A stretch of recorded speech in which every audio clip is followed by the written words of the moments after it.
Welcome to part 1 of this 4-part series on the foundational pillars of the ICF credentialing examination. That's the International Coach Federation examination. In part 1, we are exploring setting the foundation. This is split into 2 parts. Number 1, meeting ethical guidelines and professional standards. And number 2, establishing the coaching agreement. These 2 parts make up this first pillar, setting the foundation. Let's take a closer look at part 1, meeting ethical guidelines and professional standards. Competent coaches exhibit an understanding of coaching ethics and standards and demonstrate an ability to apply them appropriately in all coaching situations. Competent coaches understand and exhibit the ICF Code of Ethics in their own behaviors. They understand and follow all ICF ethical guidelines. They clearly communicate the distinctions between coaching, consulting, psychotherapy, and other support professions. And they refer clients to another professional as needed, knowing when this is needed and the available resources. I invite you to turn your attention to 1A. A competent coach understands and exhibits the ICF Code of Ethics in their own behaviors. This covers the professional conduct with clients numbers 13 through 21 in the ICF Code of Ethics. Number 13. I will not knowingly mislead or make false claims about what my client or sponsor will receive from the coaching process or from me as a coach. Number 14. I will not give my prospective clients or sponsors information or advice I know or believe to be misleading or false. Number 15. I will have clear agreements or contracts with my clients and sponsors. Number 16. I will carefully explain and strive to ensure that prior to the initial meeting, my coaching client and sponsors understand the nature of coaching, the nature and limits of confidentiality, financial arrangements, and any other forms of coaching agreement or contract. Number 17.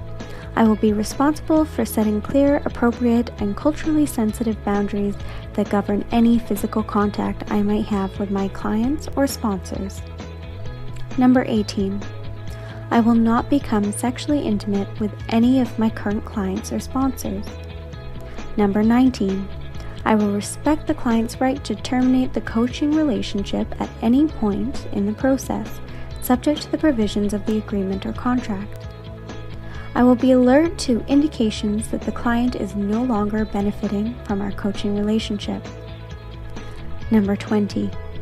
I will encourage the client or sponsor to make a change if I believe the client or sponsor would be better served by another coach or by another resource. And number 21. I will suggest my client seek the services of other professionals when deemed necessary or appropriate. Moving on to 1B. A competent coach understands and follows all ICF ethical guidelines. Number 1. Ethical behavior as a foundation of the coaching profession.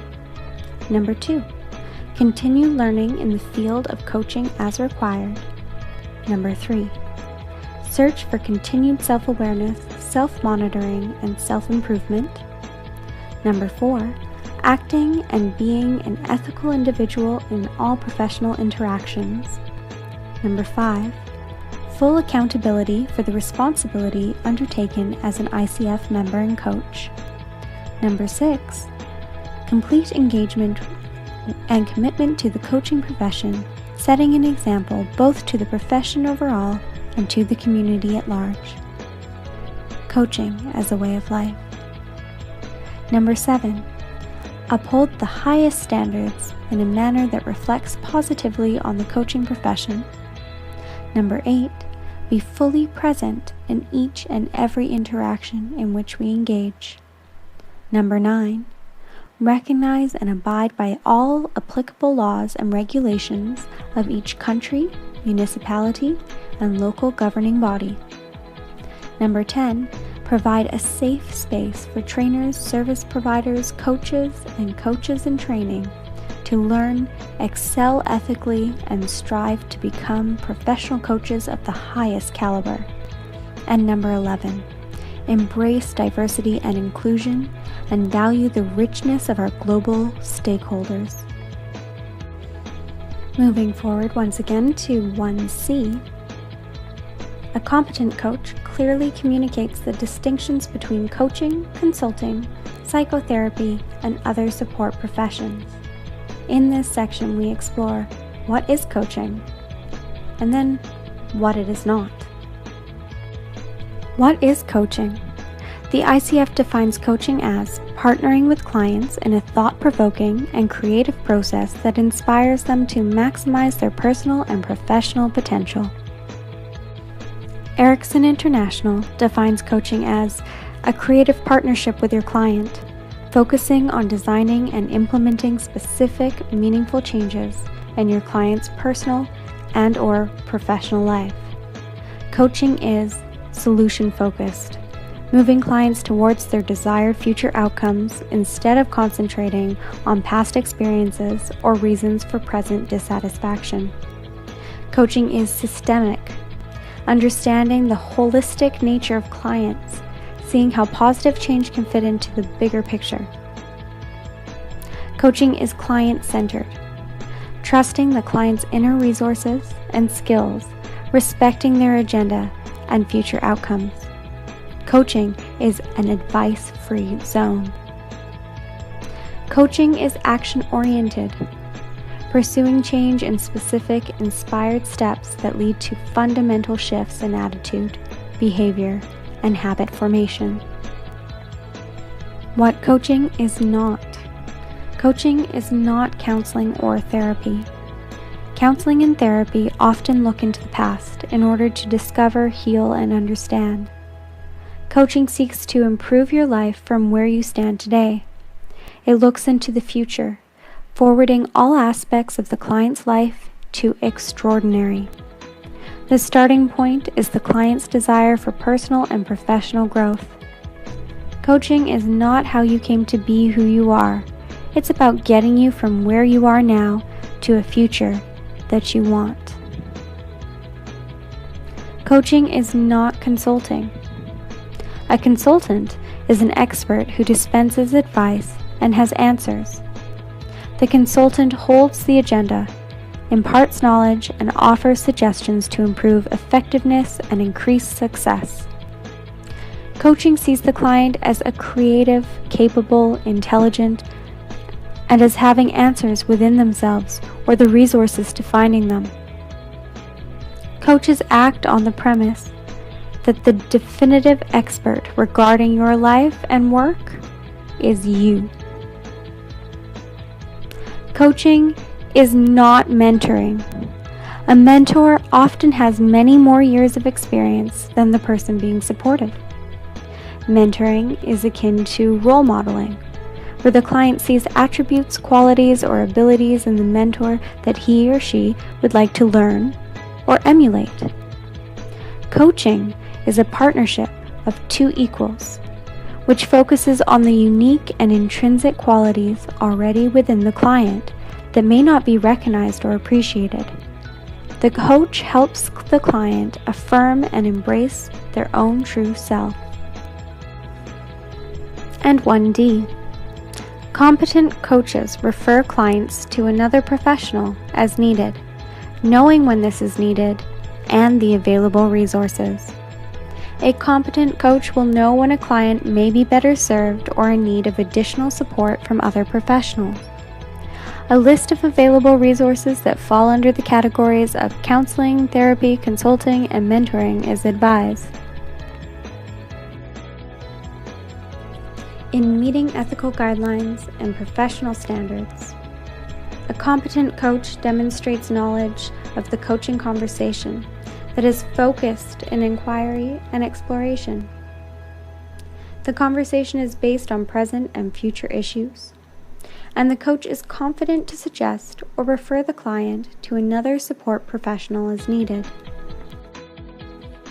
Incompetence is noted when a coach focuses primarily on telling the client what to do or how to do it, consulting mode, or the conversation is based in the past, counseling or therapy mode. Core competency number 2 under setting the foundation is establishing the coaching agreement. Competent coaches have an understanding of what is required in each specific coaching interaction and to come to an agreement with a prospective or new client about a coaching process and relationship. This includes understanding and effectively discussing with the client the guidelines and specific parameters of the coaching relationship. Coaches reach agreements about what is and is not appropriate in the relationship, what is and isn't being offered, and about the client and coach responsibilities. Coaches determine whether there is an effective match between his or her coaching method and the needs of prospective clients. Part 2A. A competent coach understands and effectively discusses with the client the guidelines and specific parameters of the coaching relationship.